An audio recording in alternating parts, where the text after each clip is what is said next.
The whisper started the moment I walked into Westfield Academy's grand auditorium for our graduation ceremony. I could feel them following me like shadows as I made my way down the marble-lined aisle, my secondhand dress catching on the velvet rope that separated the scholarship students from the legacy families.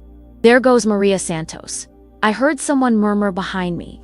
"Can you believe they made her valedictorian? I mean, I know they have to give those scholarship kids something to feel good about, but still, ... I kept my eyes forward, my chin up, even as the familiar sting of their assumptions settled over my shoulders like a worn coat. For 4 years, I had been the scholarship girl to them, the charity case, who cleaned their parents' houses, who wore the same 3 dresses in rotation, who brought bag lunches while they ordered catered meals from the Academy's private dining service.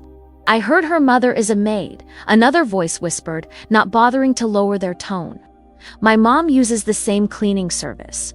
Apparently, she works like 3 jobs just to afford Maria's books and uniforms."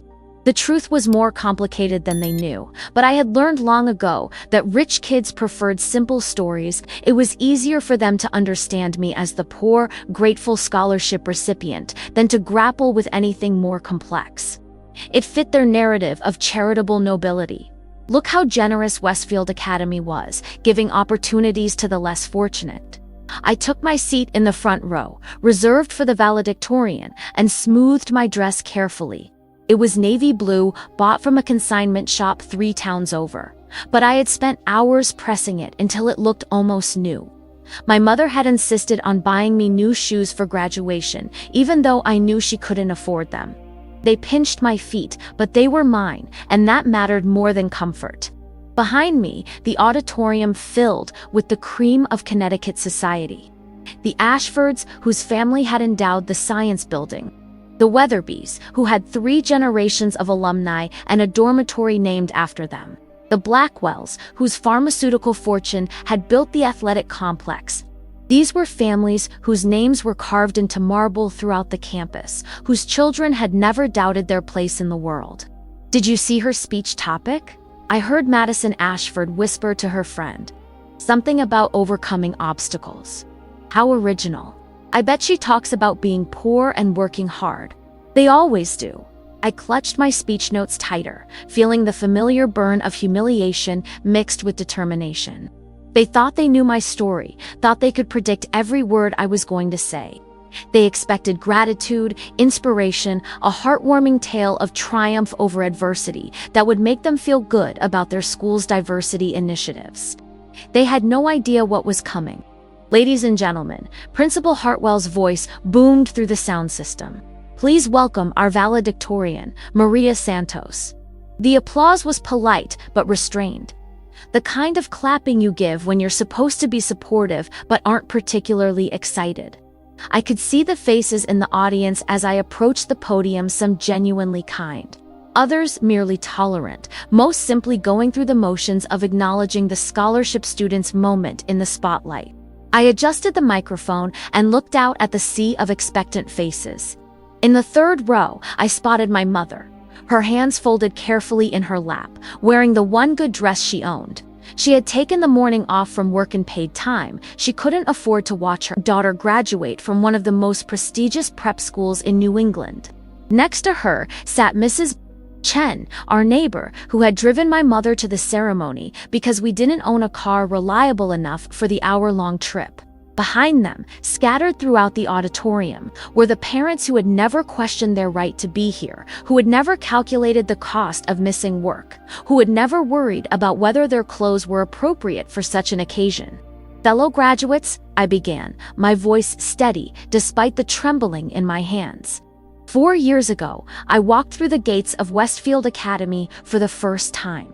I was 14 years old, carrying a backpack my mother had bought at a yard sale, wearing a uniform that was 2 sizes too big because she hoped I would grow into it.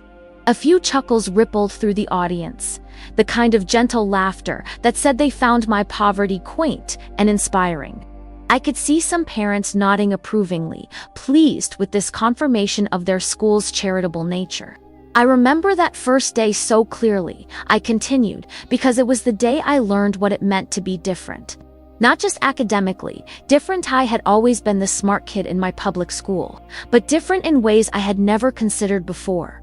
The laughter died down as my tone grew more serious. I could see some students shifting in their seats, perhaps sensing that this wasn't going to be the grateful, humble speech they had expected. I learned that having money wasn't just about buying things, I said, my voice carrying clearly to the back of the auditorium. It was about confidence. It was about belonging. It was about never having to explain yourself or justify your presence in a room. The silence was becoming more attentive now, less polite and more genuinely focused. I could see Principal Hartwell at the edge of the stage, his expression carefully neutral, but his posture tense. I learned that when you're the scholarship student, people make assumptions about you, I continued, my eyes finding Madison Ashford's face in the crowd. They assume you're grateful. They assume you're humble. They assume you know your place. Madison's smug expression was beginning to falter, replaced by something that looked almost like concern. Around her, other students were starting to pay closer attention, sensing that something was shifting in the tone of my speech. For 4 years, I let you make those assumptions, I said, and my voice was growing stronger now, more confident. I let you believe that I was here because of your charity, because of your school's generosity, because someone took pity on the poor girl from the wrong side of town. I could feel the energy in the room changing. The comfortable narrative they had constructed around me beginning to crack. Parents were leaning forward in their seats. Students were exchanging glances. And I could see my mother's face in the third row, her expression a mixture of pride and concern. I let you believe that because it was easier, I said, my voice carrying an edge now that cut through the polite atmosphere like a blade. Easier than explaining the truth. Easier than dealing with your discomfort. Easier than watching you struggle to understand something that didn't fit your simple story about rich and poor, charity and gratitude. The auditorium was completely silent now, the kind of silence that felt electric with tension and anticipation. I could see Principal Hartwell taking a step closer to the podium, clearly debating whether to intervene. But today is graduation day, I said, my voice rising slightly. And I'm tired of letting you live in your comfortable assumptions. I'm tired of being your token scholarship student, your diversity success story, your proof that the system works. I paused, looking out at 300 faces that were finally, truly seeing me for the first time in 4 years. Because the truth is, I said, my voice dropping to barely above a whisper, but carrying perfectly in the absolute silence. I was never on scholarship at all. The words hit the auditorium like a physical blow. I could see jaws dropping, eyes widening, the careful composure of Connecticut's elite cracking as they tried to process what I had just said. And I was just getting started. The silence that followed my revelation was unlike anything I had ever experienced. It wasn't the polite quiet of an audience waiting for the next part of a speech. It was the stunned, disbelieving silence of people whose entire understanding of reality had just been shattered. I could see the confusion spreading across faces like ripples in a pond. Madison Ashford's mouth was actually hanging open, her carefully applied lipstick making her look like a shocked porcelain doll. Behind her, her mother was gripping her purse so tightly her knuckles had gone white, as if she could somehow anchor herself to something familiar in a world that had suddenly stopped making sense. I know what you're thinking, I said, my voice calm and steady in the electric silence. You're thinking there must be some mistake. You're thinking that, of course, I was on scholarship. Look at my clothes. Look at my mother's job. Look at where I live. I gestured toward my mother in the third row, and I could see her sitting straighter now. Her chin raised with the dignity that I had inherited from her, a strength that no amount of money could buy or diminish. You're thinking that poor people don't belong at Westfield Academy unless someone pays their way? I continued. You're thinking that intelligence and hard work aren't enough, that there must be charity involved, that someone like me couldn't possibly afford to be here on her own merit. The discomfort in the room was palpable now. I could see parents shifting in their seats, students looking around as if seeking confirmation that this was really happening, that the scholarship student they had dismissed and patronized for 4 years was standing at their podium. dismantling their assumptions with surgical precision. "But here's what you never bothered to learn about me," I said. And my voice carried a note of sadness now, the weight of 4 years of being invisible, of being reduced to a simple story that made them feel better about themselves. "You never asked where I came from. You never asked about my family. You saw the secondhand clothes and the bag lunches, and you wrote my entire story without ever wondering if there might be more to it." I could see Principal Hartwell at the edge of the stage, his face pale with what looked like dawning realization. He was one of the few people who would have access to the financial records, who would know the truth about my tuition payments. I could see him calculating, remembering, understanding that he had been complicit in allowing this misunderstanding to persist. "My mother," I said, my voice growing warmer as I looked at her, "is not just a maid. She owns Santos Cleaning Services, a company she built from nothing after my father died when I was 8 years old." I could see my mother's eyes filling with tears. But they weren't tears of shame or embarrassment. They were tears of pride, of vindication, of finally being seen for who she really was instead of what people assumed her to be. "She started with one client and a bucket of supplies she bought at the dollar store," I continued. "She worked 18-hour days, 7 days a week, building a business that now employs 43 people and serves over 200 clients throughout Fairfield County." The silence was becoming more uncomfortable now, weighted with the growing realization of how wrong they had all been, how completely they had misjudged both my mother and me. "She could have afforded to dress me in designer clothes," I said, my voice taking on a harder edge. "She could have bought me a car, paid for catered lunches, given me all the external markers of wealth that would have made you accept me as one of your own." I paused, letting that sink in, watching as the implications of what I was saying began to dawn on faces throughout the auditorium. "But she didn't," I said simply, "because she wanted me to understand what it meant to earn respect through character rather than clothing. She wanted me to know the value of hard work, the importance of humility, the strength that comes from being underestimated and proving people wrong." I could see some parents looking ashamed now, understanding that their children had been cruel, not just to a scholarship student, but to someone whose family had actually worked harder and achieved more than many of them ever would. "For 4 years, I watched you dismiss me," I said, my voice growing stronger. "I watched you assume I was grateful for scraps from your table. I watched you pat yourselves on the back for being so generous, so inclusive, so willing to help the less fortunate." The discomfort was spreading now, parents and students alike beginning to squirm as they recognized their own behavior in my words. I watched Madison Ashford tell her friends that I should be grateful for the opportunity when I scored higher than her on the SATs, I continued, my eyes finding Madison's face in the crowd. I watched Trevor Blackwell suggest that maybe I was getting extra help when I won the state science fair. I watched all of you explain away my achievements because they didn't fit your story about who I was supposed to be. Madison's face had gone from pale to red, and I could see her mother leaning over to whisper something urgent in her ear. Throughout the auditorium, parents were having similar hushed conversations with their children, perhaps finally understanding the casual cruelty their kids had been displaying. "But the worst part," I said, my voice dropping to barely above a whisper, "wasn't the assumptions about my family's money. It was the assumptions about my character."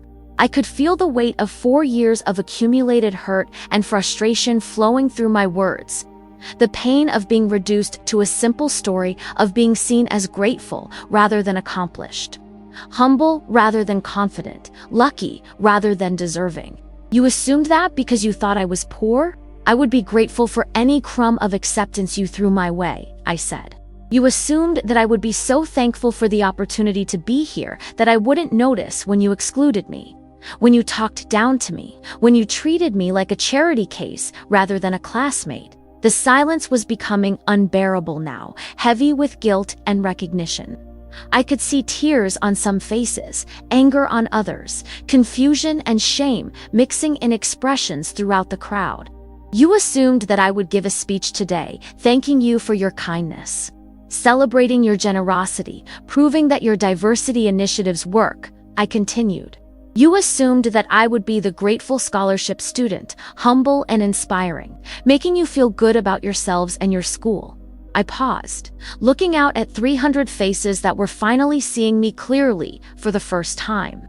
But I was never your scholarship student, I said, my voice rising slightly. I was never your charity case. I was never your proof that the system works. I could see Principal Hartwell moving closer to the podium now, clearly debating whether to intervene, whether to cut short a speech that was rapidly becoming something far more explosive than anyone had anticipated. I was your equal, I said, and my voice carried clearly to every corner of the auditorium. I was always your equal, in intelligence, in achievement, in the right to be here. The only difference was that you had been taught to see wealth as worthiness, and I had been taught to see character as currency. The words hung in the air like smoke, and I could feel the shift happening in the room, the comfortable hierarchies and assumptions beginning to crumble under the weight of truth. And now, I said, my voice growing quiet again but somehow more powerful, it's time for you to learn what real generosity looks like. I reached into my jacket pocket and pulled out a folded piece of paper, holding it up so the entire auditorium could see it. This, I said, is a certified check for $2 million. The silence that followed was absolute and devastating. The kind of quiet that felt like the world holding its breath. It's made out to Westfield Academy, I continued, my voice steady, despite the magnitude of what I was revealing. For the construction of a new library. I could see jaws dropping throughout the audience. The careful composure of Connecticut's elite completely shattered by this impossible revelation. Because, unlike you, I said, my voice carrying a note of steel now, when my family gives to charity, we don't expect gratitude in return. The check in my hand seemed to glow under the stage lights, and I could feel the weight of 300 pairs of eyes fixed on it with an intensity that was almost physical. The silence stretched on, broken only by the sound of someone's program fluttering to the floor and the distant hum of the air conditioning system. $2 million, I repeated, letting the number settle over the auditorium like dust after an explosion. That's more than most of your families donated to the Capitol campaign last year. Combined. I could see Principal Hartwell's face clearly now, and the expression there was a mixture of shock, embarrassment, and what looked like dawning horror as he realized the full implications of what was happening. For 4 years, the school had allowed no encouraged the narrative that I was their token scholarship student, their diversity success story. And now that narrative was crumbling in the most public way possible. I know what you're wondering, I said, my voice cutting through the stunned silence. You're wondering how this is possible. You're wondering how the maid's daughter could have $2 million to give away. You're wondering if this is some kind of joke, some kind of mistake. I unfolded the check and held it up higher, so even the people in the back rows could see the official bank letterhead, the careful script of the amount, the signature at the bottom. Let me tell you about Santos Cleaning Services, I said, my voice taking on the tone of someone delivering a business presentation rather than a graduation speech. Let me tell you about the company you all thought was just another cleaning service for rich people who couldn't be bothered to clean their own houses. I could see my mother in the third row, and for the first time since I had started speaking, she was smiling. Not the careful, humble smile she wore when dealing with clients, but the proud, fierce smile of a woman whose daughter was finally telling the truth about their family's achievements. My mother started Santos Cleaning Services in 2008, I said, right after the financial crisis, when a lot of people were losing their jobs and their homes. She saw an opportunity where others saw disaster. I paused, looking directly at Mrs. Ashford, whose house my mother had cleaned every Tuesday for the past 6 years. She didn't just clean houses, I continued. She studied her clients. She learned their habits, their preferences, their schedules. She figured out what they needed before they knew they needed it. I could see Mrs. Ashford shifting uncomfortably in her seat, perhaps remembering all the times she had spoken about my mother as if she weren't there, all the casual dismissals and condescending comments. Within 2 years, she had expanded beyond cleaning.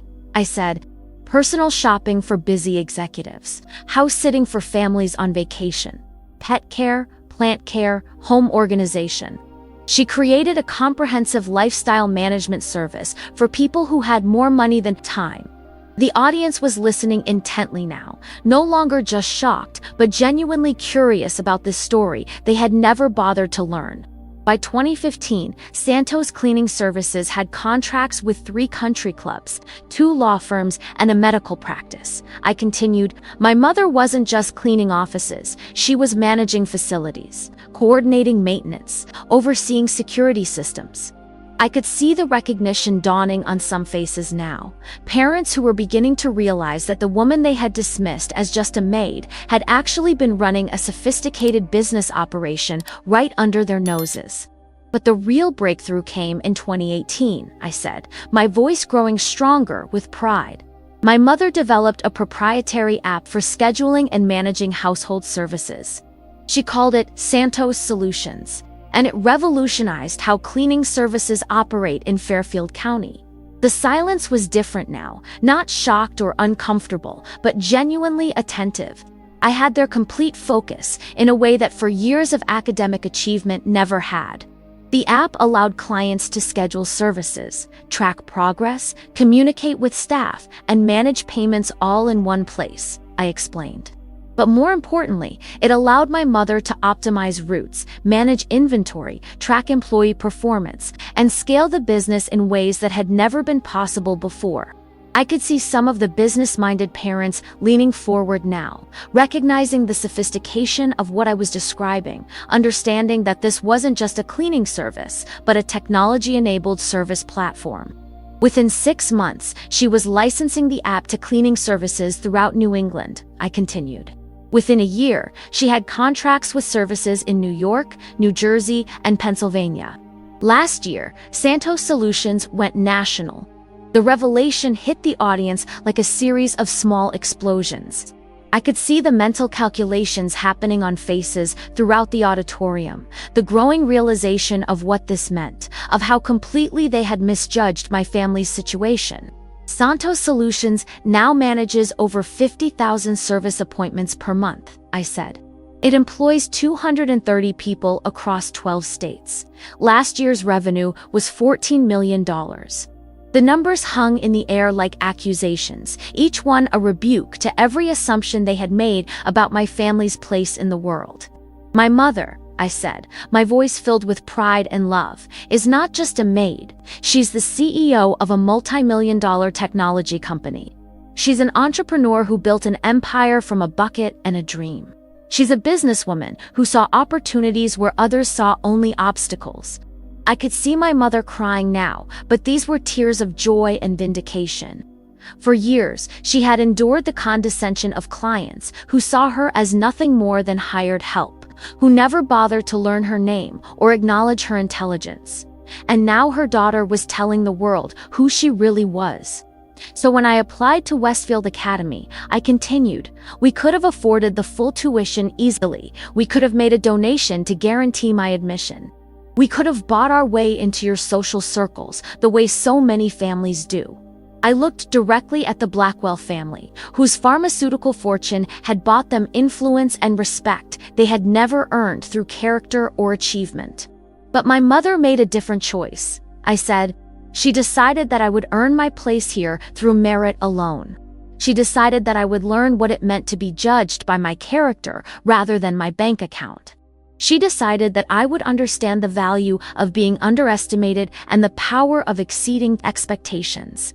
The silence was becoming reverent now, as if the audience was beginning to understand that they were witnessing something extraordinary. Not just the revelation of hidden wealth, but the exposure of their own prejudices and assumptions. For 4 years, you treated me like a charity case, I said, my voice taking on a sharper edge. You assumed I was grateful for your scraps, humble in the face of your superiority, lucky to be in your presence. I could see some students looking down at their hands now, ashamed of their own behavior, perhaps remembering specific incidents of cruelty or condescension. You never wondered why I never seemed particularly grateful, I continued. You never questioned why I wasn't more humble, why I didn't seem impressed by your wealth or intimidated by your status. I paused, letting the implications of that sink in. You never realized that I wasn't looking up at you from below, I said quietly. I was looking down at you from above, watching you reveal your character through how you treated someone you thought was beneath you. The words hit like a slap, and I could see the impact on faces throughout the auditorium. The comfortable hierarchy they had lived with for 4 years had been completely inverted, and they were struggling to process the implications. This check, I said, holding up the $2 million donation again, isn't charity. It's not guilt, money, or an attempt to buy respect. It's a lesson. I could see Principal Hartwell approaching the podium now, clearly wanting to intervene, but afraid of making the situation worse. It's a lesson about assumptions, I continued. It's a lesson about character. It's a lesson about what real generosity looks like when it comes from a place of strength rather than superiority. I folded the check carefully and placed it on the podium, where it sat like a small piece of paper that had somehow managed to demolish an entire social structure. But most importantly, I said, my voice growing quiet, but somehow more powerful. It's a lesson about what you've lost by choosing prejudice over curiosity, assumptions over understanding, cruelty over kindness. The silence that followed was the silence of people confronting their own failures, their own missed opportunities, their own capacity for blindness in the face of truth. And I wasn't finished yet. I stood at the podium, the check for $2 million lying between me and an audience that was finally seeing me clearly for the first time in 4 years. The silence was no longer just chokit, was the heavy quiet of people reckoning with their own behavior, their own assumptions, their own failures of character. I want to tell you about the library this donation will build, I said, my voice carrying easily through the stunned auditorium.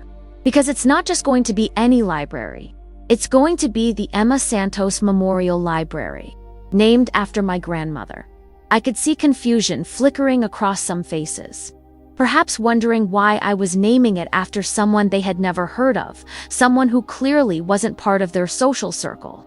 My grandmother came to this country in 1962 with nothing but a third-grade education and a determination to give her children opportunities she never had, I continued. She worked in factories, cleaned houses, took any job that would help her family survive and eventually thrive.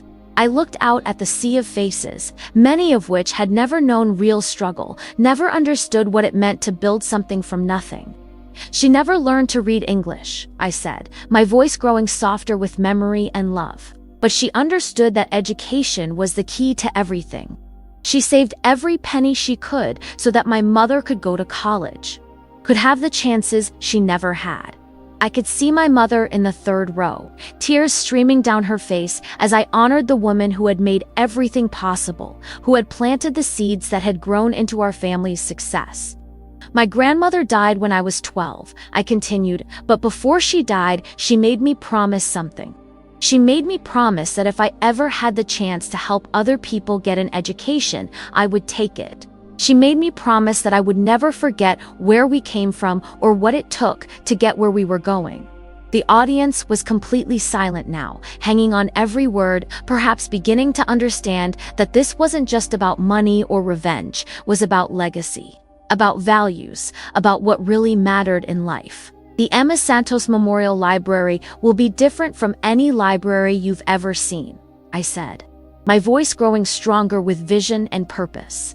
It won't just be a place to store books. It will be a place where students who feel invisible can find their voices, where kids who don't fit in can discover that being different is a strength, not a weakness.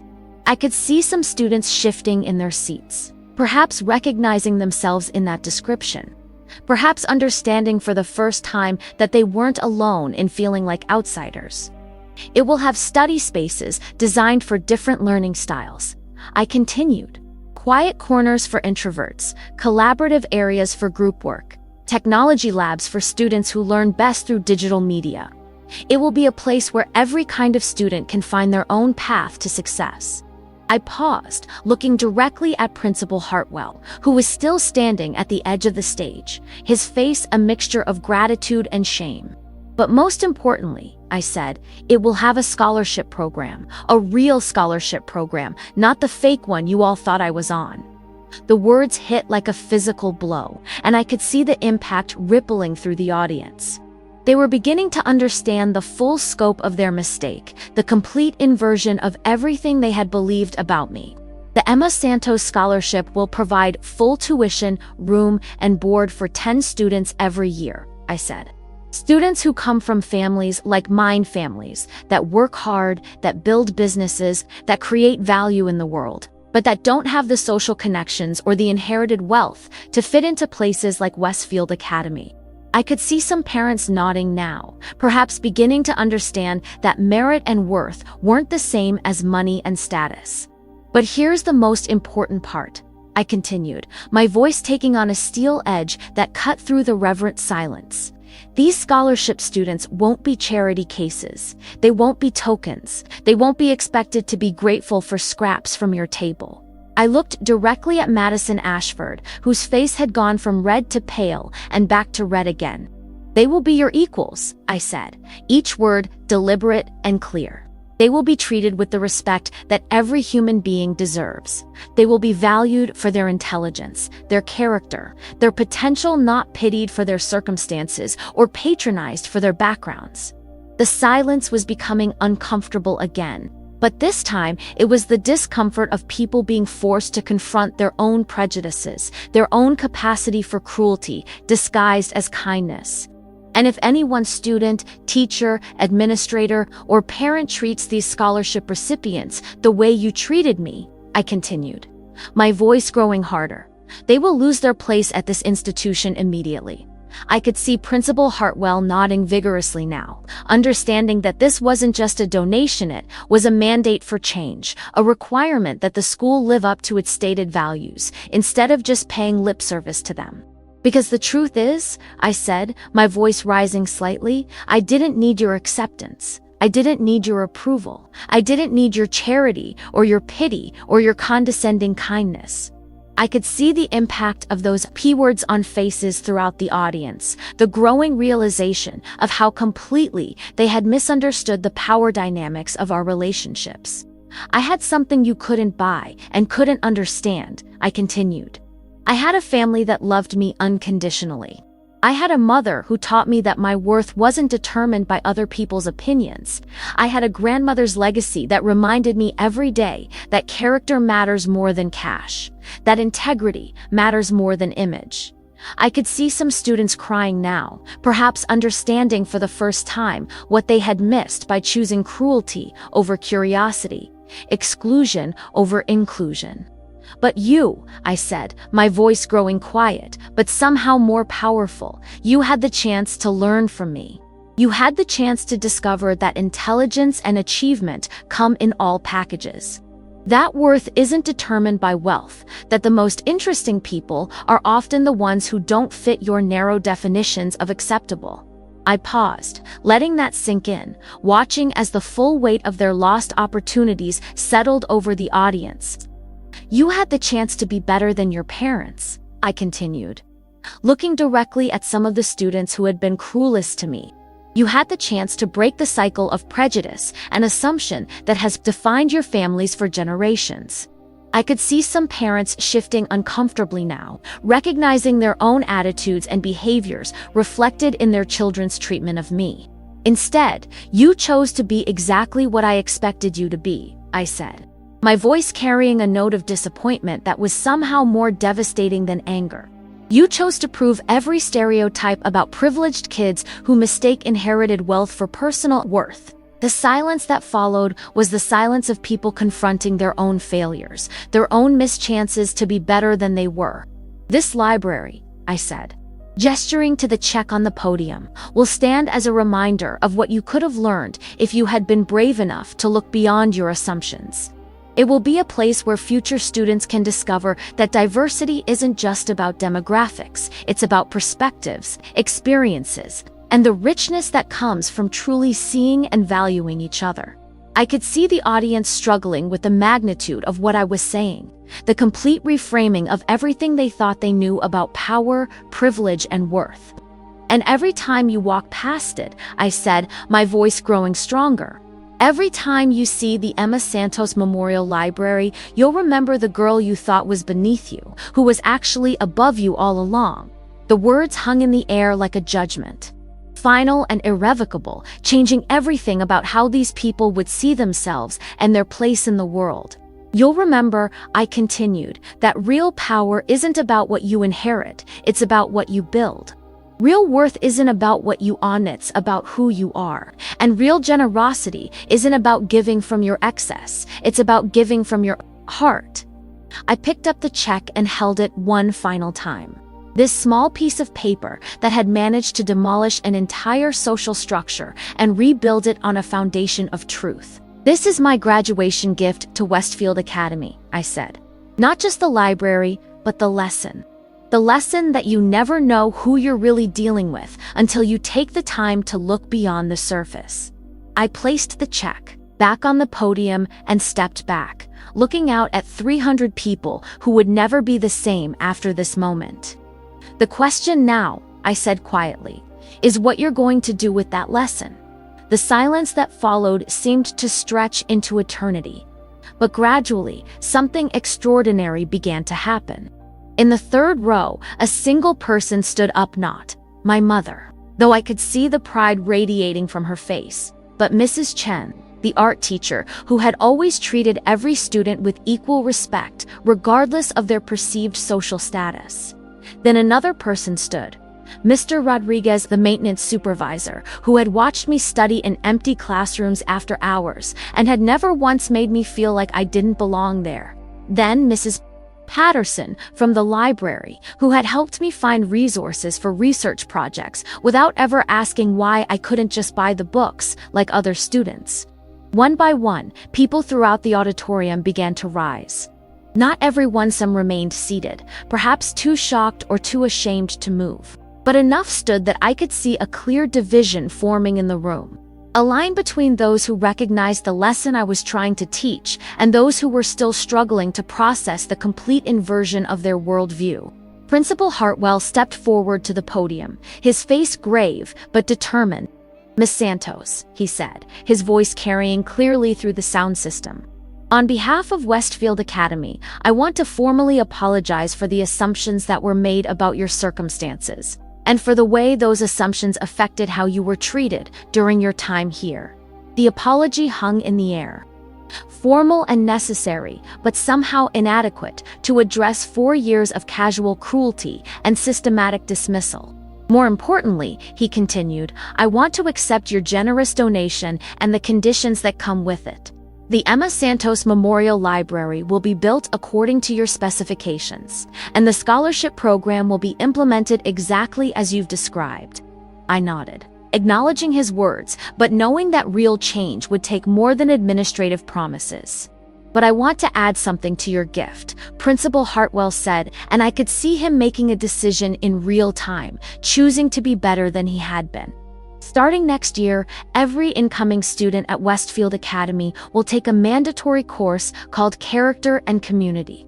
It will focus on empathy, inclusion, and the kind of critical thinking that helps people look beyond surface assumptions. I could see some parents shifting uncomfortably at this announcement, perhaps worried about their children being forced to examine their own prejudices and privileges. Furthermore, he continued, the school will implement a zero-tolerance policy for social exclusion and discrimination based on perceived economic status. Students who engage in this behavior will face the same consequences as those who engage in any other form of bullying. The standing ovation that followed was different from the polite applause that had greeted my introduction. This was genuine, sustained, and came from people who understood that they were witnessing not just a graduation speech, but a moment of institutional transformation. As the applause died down and people began to take their seats, I realized that my time at the podium was coming to an end. But there was one more thing I needed to say, one final truth that would complete the lesson I had been teaching. I want you to understand something, I said. my voice softer now, but still carrying clearly to every corner of the auditorium. I didn't tell you this story to humiliate you or to get revenge for 4 years of being dismissed and underestimated. I could see some faces in the audience that looked skeptical, perhaps thinking that humiliation and revenge were exactly what I had accomplished. I told you this story because I believe you can be better than you've been, I continued. I believe that most of you are good people who made bad assumptions, who followed social scripts instead of thinking for yourselves, who confused inherited privilege with personal worth. I looked directly at Madison Ashford, who was crying openly now, her carefully constructed image of superiority completely shattered. Madison, I said, and my voice was gentle rather than accusatory, you're brilliant. Your essay on environmental policy was one of the best pieces of writing I've read from anyone our age. But you spent 4 years hiding that intelligence behind social posturing and casual cruelty because you thought that's what was expected of you. Madison looked up at me with surprise, perhaps not expecting kindness after everything that had happened. Derek, I continued, looking at the boy who had made countless jokes about my secondhand clothes, you have a gift for making people laugh, for bringing joy into difficult situations. But you used that gift to tear people down instead of building them up. I could see Derek nodding, tears in his eyes, as he recognized both the truth of my criticism and the possibility of redemption I was offering. All of you have gifts, I said, my voice growing stronger with conviction. All of you have the potential to be leaders, to be forces for good in the world. But you'll never reach that potential if you keep measuring your worth by other people's perceived failures. I picked up my graduation cap from the podium and held it for a moment. This symbol of achievement that had meant so much to me just hours before, but now seemed almost insignificant compared to the lessons we had all learned. The Emma Santos Memorial Library will be a place where future students can discover their own gifts without fear of judgment or exclusion, I said. But more than that, I hope it will be a reminder that every person you meet has a story you don't know, achievements you can't see, and potential you might never imagine. I put on my graduation cap and adjusted it carefully, this ritual that marked the end of one chapter and the beginning of another. Class of 2024, I said. Using the formal address for the first time in my speech, we graduate today with more than diplomas. We graduate with the knowledge that assumptions are dangerous, that character matters more than circumstances, and that real education happens when we're brave enough to challenge our own prejudices. I stepped back from the podium and looked out at my classmates. These people who had shared for years of my life without ever really seeing me, who were finally understanding what they had missed. We graduate knowing that the most important lessons aren't found in textbooks, I said, my voice carrying clearly to every corner of the auditorium. They're found in how we treat each other, how we choose to see each other, and how we decide to use whatever privileges we've been given. I walked across the stage to receive my diploma, and as I did, I could hear the applause following me, not the polite, obligatory clapping of a graduation ceremony, but the genuine appreciation of people who had been changed by what they had witnessed. As Principal Hartwell handed me my diploma, he leaned in close and whispered, "Thank you for teaching us what we should have learned years ago." I smiled and nodded, then turned to face the audience one final time. "Remember," I said, my voice carrying clearly without the microphone, "the girl you thought was beneath you was actually your teacher all along." In the end, the greatest education comes not from what we learn about the world, but from what we learn about ourselves.